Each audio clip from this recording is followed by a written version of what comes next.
Celebrities کا عمران خان کی گرفتاری پر ری ایکشن۔ سابق وزیر اعظم عمران خان کی گرفتاری پر شوبز حلقوں میں تشویش کی لہر دوڑ گئی ہے۔ گلوکارہ اینی خالد نے اپنے ایک ٹویٹ میں لکھا کہ لوگوں اپنے گھروں سے نکلو، عمران خان ہمارے لیے جیل میں گیا ہے، ان کے سیاسی کیریئر کی تمام جدوجہد آج نیچے آ گئی ہے۔ عمران خان نے ہمیں اپنے آئینی حقوق سے لڑنا بتایا ہے، برائے مہربانی گھروں سے نکلیں اور احتجاج کریں۔ مایا علی نے کہا کہ پاکستان کی تاریخ کا یہ ایک سیاہ ترین دن ہے۔ عمران خان کی گرفتاری اور ان کو ان لوگوں کے ہاتھوں میں اس طرح سے دیکھنا ایک مذاق لگ رہا ہے۔ مایا علی نے سوال کیا کہ اور کتنا گرو گے؟ اداکار احسن محسن اکرام نے کہا کہ عمران خان گرفتار، ریڈ لائن کراس کر لی گئی ہے۔ اداکار احمد علی بٹ نے لکھا، رینجرز نے عمران خان کو گرفتار کر لیا اور اب شروعات ہو گئی۔ ہنا خواجہ بیات نے ایک ویڈیو میں کہا کہ قانون بھی ان کا، ادارے بھی ان کے، پہرے دار بھی ان کے، جائیدادیں بھی ان کی، صرف پارلیمان ہی نہیں سب لوٹ کر لے گئے اور پشیمان بھی نہیں۔ یہ کیسی دہشت گردی ہے، کیا لا قانونیت ہے، کیا غضب کی فرعونیت ہے،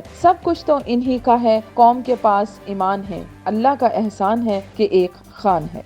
جائیدادیں بھی ان کی، صرف پارلیمان ہی نہیں سب لوٹ کر لے گئے اور پشیمان بھی نہیں۔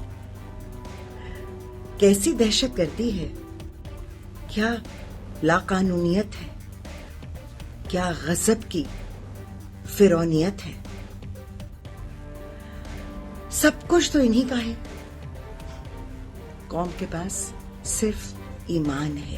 شان شاہد نے ٹویٹ عمران خان کو ٹیگ کر کے لکھا کہ اللہ تعالیٰ مدد فرما دیں، عمران خان آپ پوری قوم کی دعاؤں میں ہیں۔ اسی طرح سے ہارون شاہد اور عدنان صدیقی و دیگر نے بھی عمران خان کی گرفتاری پر اپنا سخت رد عمل دیا۔ یوں سیلیبریٹیز نے عمران خان کی گرفتاری پر سخت رد عمل دیا اور قوم کو باہر نکلنے کا مشورہ دیا۔ واضح رہے کہ عمران خان کو گزشتہ روز اسلام آباد ہائی کورٹ کے احاطے سے رینجرز نے گرفتار کر لیا تھا۔